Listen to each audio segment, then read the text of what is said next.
Chismis na Baklita! With Tita Cora and Kapitana Sisa. Same pero iba! Dahil ako pa rin ay mag-isa. Oo, sa ngalan ng aking partner, si Tita Cora, eto pa rin ang Baklita sa Woo! Yan, hello po sa inyo. And you are still listening to number 106.7 Energy FM. Panggawag mong sabihin na radyo, sabihin mo. Yan, yung matinding sigawan na ganyan, yung pagsigaw ng energy talaga. Paano ulit? Yon! Yung halos puputok yung litid mo, di ba? Para muno-muno ka ng enerhiya sa maganda umaga, Metro and Mega Manila. Kayo patuloy pa rin pong nakatutok sa Energy FM at maraming salamat po. At syempre sa mga nanonood via our social media platforms, ayan, antabayanan nyo po mamayang alas 5 na ng hapon po yan ang first episode sa Season 2 ng Baklita sa Podcast. Season 2 na, powered by Bingo Plus, Bingo sa Saya, plus sa Manalo. Diba, mamaya na yan sa Spotify. Diba? Kaya kung ikaw ay walang gagawin at gusto mong matawa, ayan, may kilalaman na sa Feb-ibig. Ay, nakakakaloka. Panoorin mo yan mamayang alas 5 na yan sa Spotify and syempre sa mga social media platforms ng The Baklitas on YouTube, Facebook, TikTok, sa X at sa Instagram. O, diba? I-follow nyo lang din kami doon para makakuha kayo ng chance ang manalo ng mga limited merch items mula sa Bingo Plus. O, diba? Nakakaloka. For sure, hindi nyo kakayanin. Ang gaganda ng merch.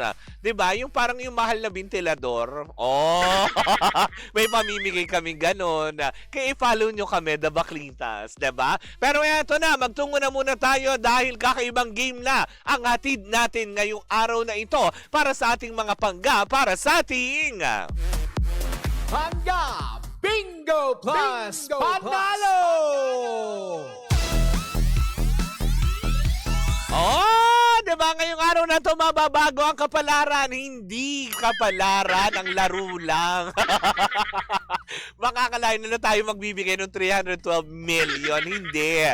Diba, mag-download na ng Bingo Plus app sa inyong mga cellphone. Baka ikaw na ang isa sa mga maswerteng makakuha niyan via Lucky Spin ng 312 million. Kasi yung last na nanalo, diba, yung inawardan, sa Lucky Spin niya lang pero ang nilalaro niya colored game, diba? Nakakaloka. Pero eto na, maglalaro tayo ngayon. Ang inyong paboritong Pinoy Drop Ball nandito na sa loob ng studio, in fairness. Hawak ko ang bola ngayon.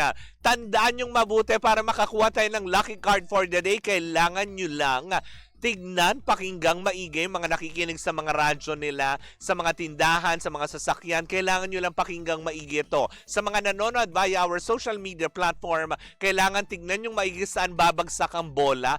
Doon natin malalaman ang lucky card for the day para sa programang Baklitas. Eto na, sana ma-shoot ko, di ba? Yon! Aha, saan kaya? Ay! O, diba? Nakakaloka.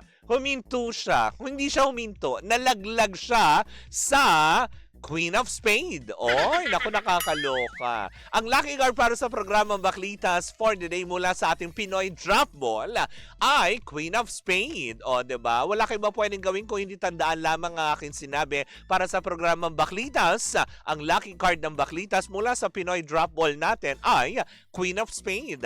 Dahil mamayang gabi, same pero iba. Ganun pa din ang gagawin sa programa ni Kuya Chico. Magbibigay siya ng hudyat kung saan at kailan ka pwedeng tumawag para magkaroon ka ng tsansang makahula. Dahil magpapaikot siya ng ruleta kung saan nandun po yung aming mga programa. Pag natapat ang ruleta sa programang Baklitas, kailangan yung masabi ang Queen of Spades, diba? Para makuha mo on air, ayan, ang 500 pesos. At kung ikaw naman ay tutok sa ating online platform sa Energy FM, additional 500 pesos lang naman ang pwede mong makuha. Ganon kasimple! Ganon kagalante ang Bingo Plus. Walang-wala. Maliit na bagay yan.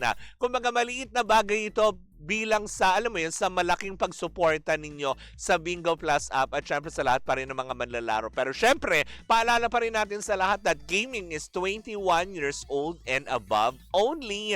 Keep it fun, game responsibly. At dyan po muna natatapos ang ating pangga Bingo Plus panalo at hindi yan sa atin ang Bingo Plus, ang Bingo sa saya plus sa panalo.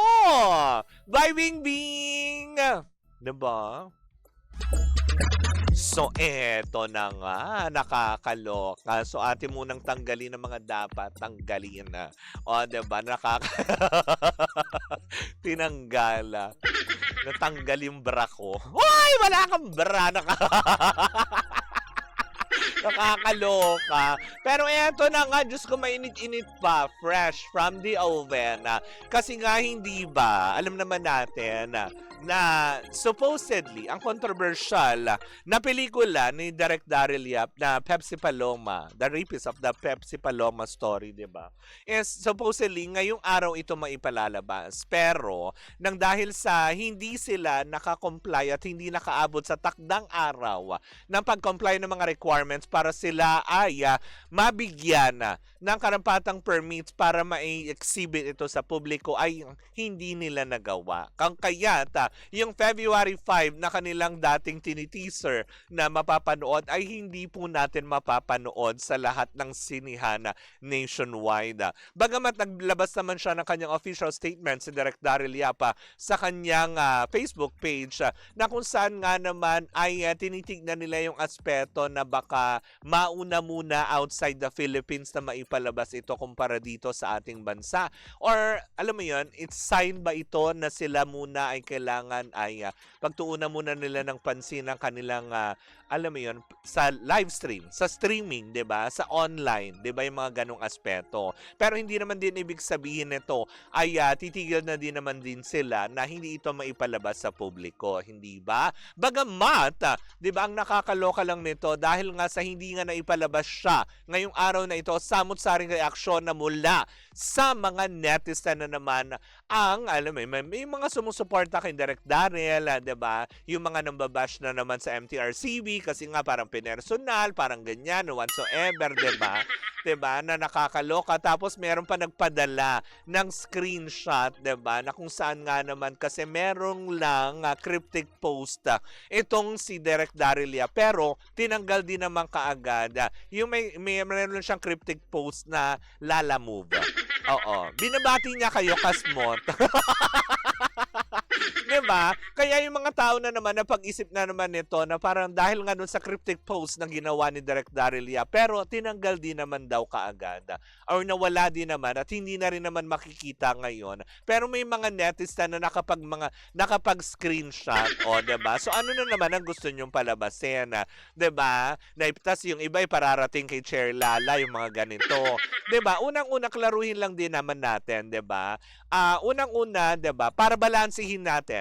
Yung issue na dahil sa hindi na ipalabas ay wala pong kinalaman mismo si Chair Lala Soto bilang tao, bilang namumuno sa MTRCB. Lilinawin ko lang din po ulit, hindi dahil sa nagtitake side tayo at deputy tayo ng MTRCB, ay baka kasi maging implikasyon sa inyo na kinakatigan natin itong MTRCB. Hindi. Para lang maliwanag sa lahat, si Chair Lala kasi may mga moments kasi na tipong tulad na lang, for example, hindi lang naman ito Hindi lang naman sa pelikula ni Direk Daryl Yap nangyari ito. Matagal ng mga panahon. 'Di ba? Tulad na lang din yung balik natin sa Showtime, yung pagkakasuspindi ng Showtime before. Hangga't maaari, hindi ba, si Chair Lala, yung sorry to say, Chair Lala, but I just need to say this. Hangga't maaari ay ayaw niyang paratingin sa mga boards na ito at kung maayos naman din with the network ay kaya niyang gawin. Pero may mga publiko kasi na nagparating na sa board members nung isyong, yung kinasangkutan nga ni Meme Vice at ni Ayon, diba? At iba pang mga reklamo, hindi lang naman dahil yun doon. May mga ibang mga reklamo pa na nagsangay-sangay na kung kaya't nagresulta ito na pagkakasuspindi ng Showtime dati-dati pa. Pero katulad din yung sa pelikula ni Paulo Contis, 'di ba?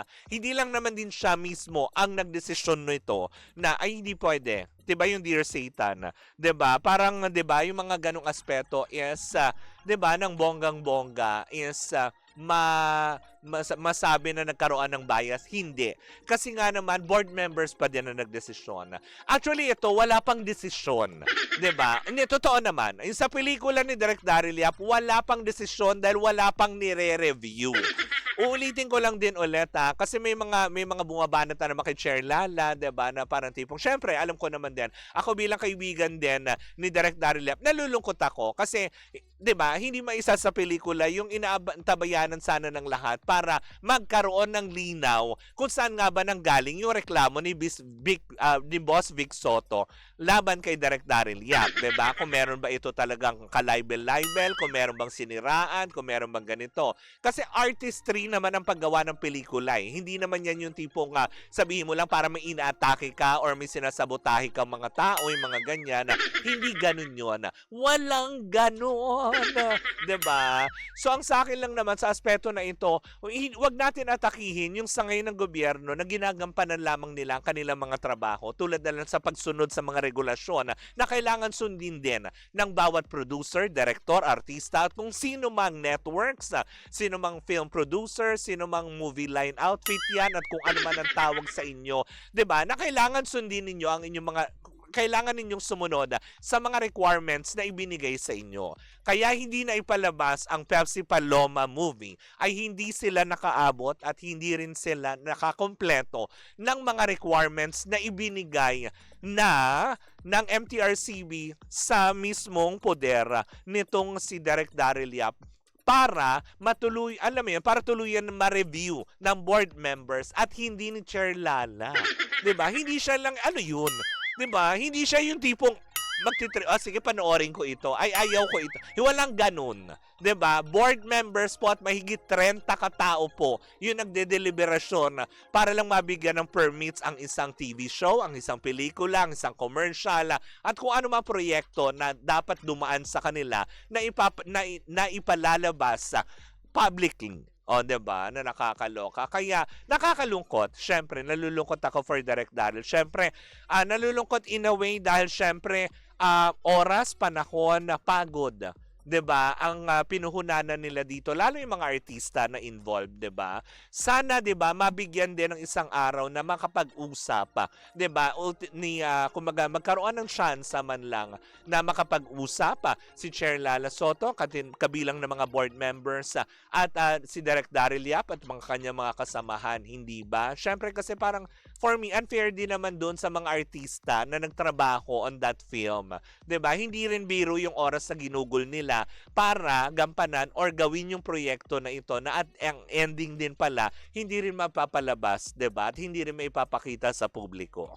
Kumaga yun, binalanse ko, 'di ba? Kasi mahirap Hindi ko naman din maitatanggi yun. Kaibigan namin si Direk Daryl at malapit din namin kaibigan na si Chair Lala, 'di ba? At ilang mga board members tulad nila John Marini, 'di ba? Ilang pang mga miyembro ng MTRCB na nandyan. So, doon lang tayo babase. Wag naman natin basta ibato kung kanino man kasi 'di ba, bilang citizen, 'di ba? Abiding citizen, sumusunod naman din si Direk Daryl. Yun nga lang, kulang yung oras.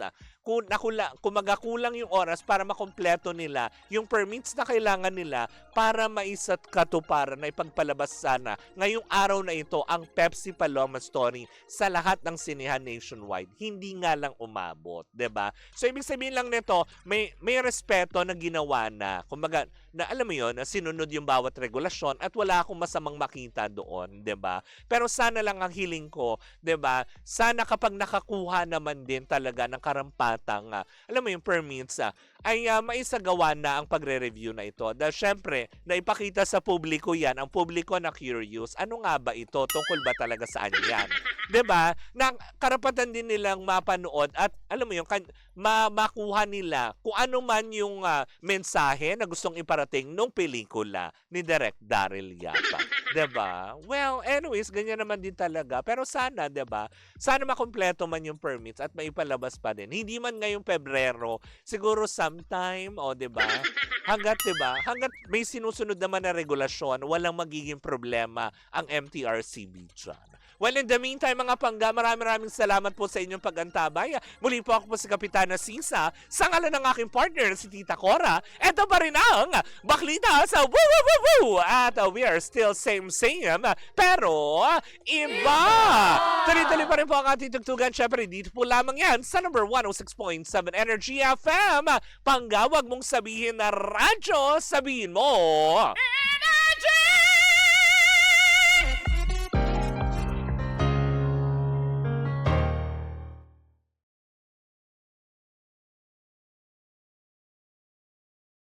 Hi Pangga! Ako po si Gandang Kara and don't forget to follow us sa lahat ng mga social media platforms namin at Energy FM 106.7 sa Facebook, sa Twitter, Instagram, YouTube, and TikTok. At samahan mo na rin ako sa aking programang Hot Stories na lagi po akong live 12 noon hanggang 3 p.m. sa TikTok Live or sa Facebook Live. Ako po ang nag-iisang chicks ng radyo, si Gandang Kara.